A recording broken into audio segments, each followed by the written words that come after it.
அனைவருக்கும் எனது முதற்கண் வணக்கம். நான் இன்று தங்களிடம் பகிர்ந்து கொள்ளப் போவது துவாரகை, அதாவது கிருஷ்ண பரமாத்மா அவர்கள் ஆண்ட துவாரகையை பற்றியதாகும்.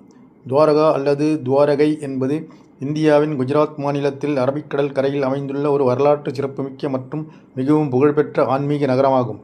இது பகவான் ஸ்ரீ கிருஷ்ணரின் கர்ம பூமியாகவும் அவர் ஆட்சி செய்த தலைநகரமாகவும் கருதப்படுகிறது. வரலாறு: மூழ்கிய நகரம். கிருஷ்ணரின் மறைவுக்கு பிறகு இந்த நகரம் கடலில் மூழ்கியதாக புராணங்கள் கூறுகின்றன. தற்போதைய துவாரகாவில் உள்ள துவாரகாதீஷ் கோயில் முக்கிய வழிபாட்டு தலமாக உள்ளது. தற்போதுள்ள ஆலயம் 1500 ஆண்டுகளுக்கு முன் கட்டப்பட்டதாகும். உண்மையான துவாரகை கடலுள் மூழ்கிவிட்டது. கிருஷ்ணனின் பேரனான வஜ்ரநாபி என்பவனால் பொ.உ.மு 400இல் கட்டப்பட்டதாக கூறும் இந்த கோவிலை இங்குள்ள மக்கள் துவாரகா நாத்ஜி ஆலயம் என்றே அழைக்கிறார்கள்.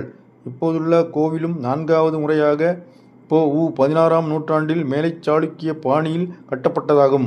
கடந்த 5000 ஆண்டுகளாக அவ்வப்போது ஏற்பட்ட கடல் கோளாலும் பிற இன்னல்களாலும் இத்தலம் பாதிக்கப்பட்ட போதெல்லாம் மீண்டும் மீண்டும் புதுப்பிக்கப்பட்டுள்ளது. சம்ஸ்கிருதத்தில் துவாரம் என்றால் வாசல் என்று பொருள்.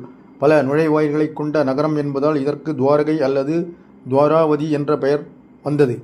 புனித தலம்: இது இந்துக்களின் 4 முக்கிய புனித தலங்களான சார் தாம் யாத்திரைகளில் ஒன்றாகும். மேலும் இது சப்தபுரி எனப்படும் 7 மோட்ச புரிகளில் ஒன்றாக போற்றப்படுகிறது. மகாபாரதத்தில் துவாரகையை பற்றி கீழ்வருமாறு தெரிவிக்கப்பட்டுள்ளது. துர்வாச முனிவர் நீண்ட காலம் துவாரகையில் தங்கி தவமிருந்தார் என்பது குறிப்பிடப்பட்டுள்ளது. பாண்டவர்கள் வனவாழ்க்கை காலத்தில் அர்ஜுனன் சில ஆண்டுகள் துவாரகையில் தங்கி சுபத்திரையை மணந்தான் என்றும் கூறப்பட்டுள்ளது.